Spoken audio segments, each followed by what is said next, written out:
I'm Steve Wohlenhaus. This is Anatomy of Success. This week, to avoid being arrogant, develop true self-confidence by doing 6 things. Let's get started.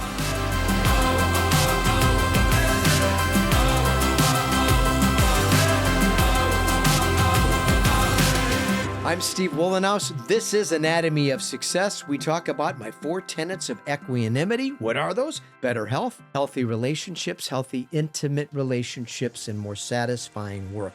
AOS.Academy, our new platform engineered in the spirit of helping you succeed. You'll find all the resources you need to get yourself on the right track and move in the direction of fulfilling the personal and professional satisfaction you aspire for. Like the sounds of it? Join us there. Find me at weatherology.com as well, my company page, and grab the Weatherology mobile app. It's free.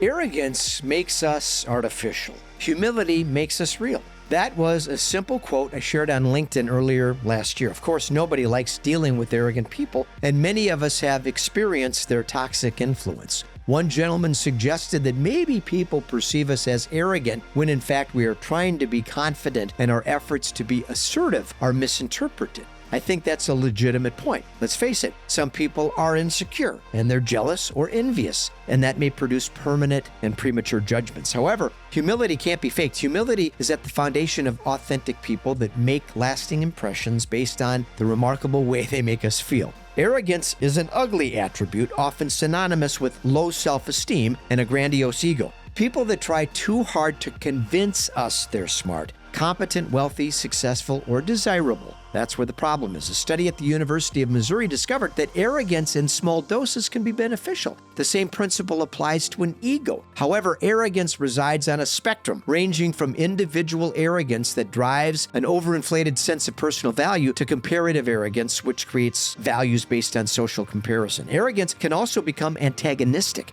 That's where someone has a sense of superiority that devalues other people. Regardless, arrogance is artificial and normally the product of poor self-esteem. When leaders are arrogant, their impact can be devastating. Many of these people become unethical, self-absorbed. They are toxic for any organization. In a recent study from Oxford, 7 common social needs surfaced that appeal to over 60 different societies across the planet. Among them, respect, fairness, and reciprocity. So, to avoid being arrogant, develop true self-confidence by doing 6 things.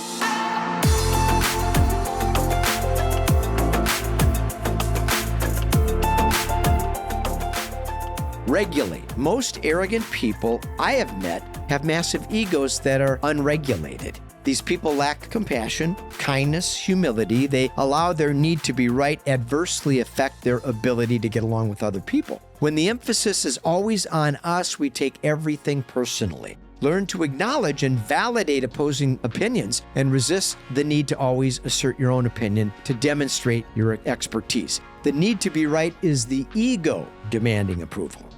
Listen. The inability to listen, to understand, is a sure sign of someone struggling with arrogance. Waiting for your turn to speak at the expense of listening is indicative of someone that only cares about making their point. Learning to listen and respect all opinions is a challenge, and I encourage everyone to practice. It's a great tool for developing greater humility.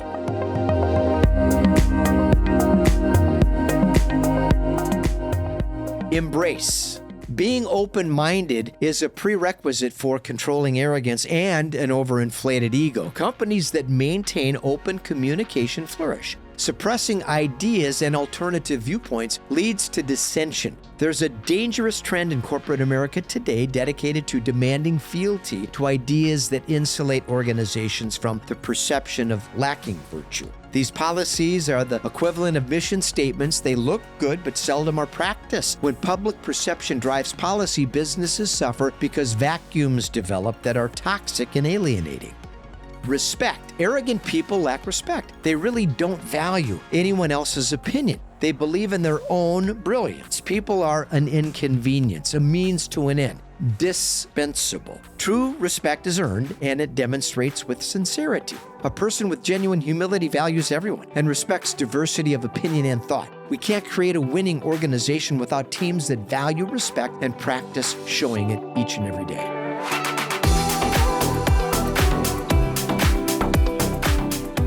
Cooperate.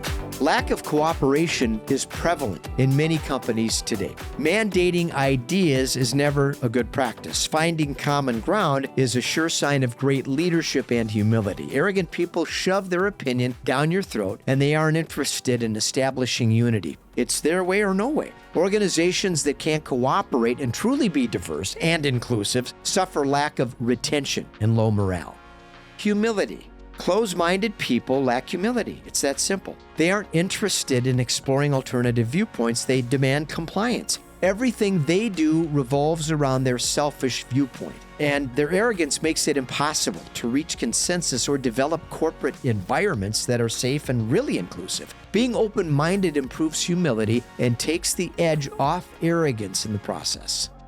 Thanks for joining us today. Again, we talk about some relevant things that can improve our ability to be a much more engaging leader that empowers people. Humility is at the foundation of that. I hope you benefited from the discussion today. Share your thoughts in the comments section below. And again, drop by aos.academy and explore all the wonderful resources we have for you to help you on your journey. I'm Steve Wohlenhaus. This is Anatomy of Success. Until next week, let's stay focused, let's stay positive, and let's stay optimistic.